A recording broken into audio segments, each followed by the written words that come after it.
The question is, other than accepting deposits and lending money, commercial banks performs other miscellaneous functions also. State any three such other miscellaneous functions of commercial banks.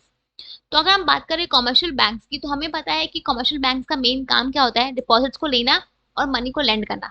But इसके अलावा भी वो और भी other functions को perform करती है। तो आपको कोई भी तीन सच फंक्शंस बताने हैं, तो यहाँ पे आप कोई भी तीन सच फंक्शंस को मेंशन कर सकते हो। जैसे फॉर एग्जांपल जो सबसे इंपॉर्टेंट फंक्शन आप कर सकते हो, या फिर एक इंपॉर्टेंट फंक्शन जिसको सब जानते हैं, वो होता है आपका लॉकर फैसिलिटी। हमने सुना भी होगा कि बहुत सारे बैंक में आपको लॉकर की फैसिलिटी मिलती है, जहाँ पे जो लोग हैं वो अपने इंपॉर्टेंट डॉक्यूमेंट्स को, ज्वेलरीज को, वैल्यूएबल चीजों को इजिली स्टोर कर सकते हैं, सेफली स्टोर कर सकते हैं। बेसिकली जो बैंक है वो कुछ एडिशनल फीस चार्ज करती है इसके लिए, बट इन इसके अगेंस्ट में जो भी लोग हैं वो अपने वैल्यूएबल चीजों को, ज्वेलरीज, डॉक्यूमेंट्स या जो कुछ भी इंपॉर्टेंट कीमती चीजें हैं, उनको वो वहां पे सेफली स्टोर कर सकते हैं। Right. So first one is your locker facility.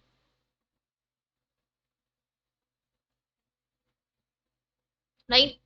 दूसरा होता है आपका कि अगर मान लो कि कस्टमर को जो भी यूजफुल इंफॉर्मेशन चाहिए उसको सप्लाई करना, supplying various type of trade information useful to customers. अगर कस्टमर्स को जो भी ट्रेड से रिलेटेड इंफॉर्मेशन चाहिए उनको वो सप्लाई करना। राइट। जैसे फॉर एग्जाम्पल कि अगर मान लो कि कोई सप्लायर है, ठीक है, उसको अपने गुड्स को देना है किसी को क्रेडिट पे, तो इन दैट केस वो सप्लायर उस कस्टमर की क्रेडिट वर्थिनेस के बारे में जानना चाहेगा। तो इन दैट केस जो बैंक है वो आपको ये सर्विस देती है कि आप अपने कस्टमर्स के बारे में एडिशनल, उनकी क्रेडिट वर्थिनेस के बारे में, फाइनेंशियल पोजीशन के बारे में जान सकते हो, वो आपको इन्फॉर्मेशन देती है। राइट। तो आप लिख सकते हो दूसरा क्या है, providing information about the supplying, या फिर सप्लाइंग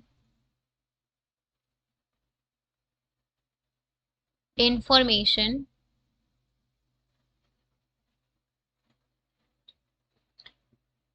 रिगार्डिंग ट्रेड,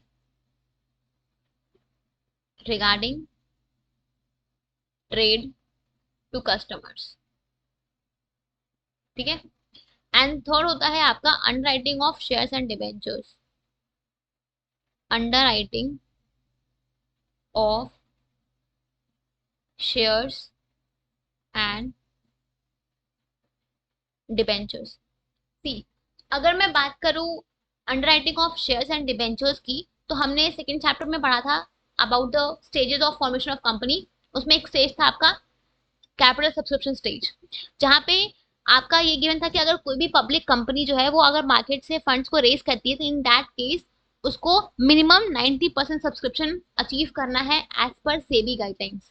मतलब कि लेट्स से कि अगर किसी कंपनी ने 100 रुपीज का फंड्स मार्केट से रेज करना है, तो इसका मिनिमम 90%, दैट इज 90 रुपीज उसको सब्सक्राइब हो जाना चाहिए।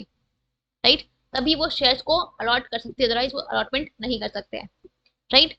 तो यहाँ पे आपको मिनिमम 90% सब्सक्रिप्शन रिसीव करना ही कंपलसरी है। तो इन दैट केस अगर मान लो कि कंपनी ने, पब्लिक कंपनी ने शेयर्स मार्केट में इशू किए, अगर मान लो जनरल पब्लिक जो है वो 90% शेयर्स को सब्सक्राइब नहीं कर पाई, तो इन दैट केस कंपनी तो अलॉटमेंट नहीं कर पाएगी। तो इन दैट केस जो बैंक्स होती हैं वो इन कंपनीज को एक एडिशनल फैसिलिटी देती है कि जो बैंक्स होती हैं वो एज अ अंडरराइटर एक्ट करती हैं।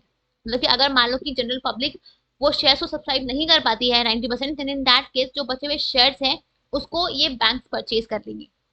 इसके अगेंस्ट में बैंक कुछ कमीशन चार्ज करती है, क्योंकि ये बैंक की एक एडिशनल फैसिलिटी है, इसके लिए बैंक कुछ कमीशन चार्ज करती है आपका कंपनी से, और ये बैंक टू बैंक वैरी करता है।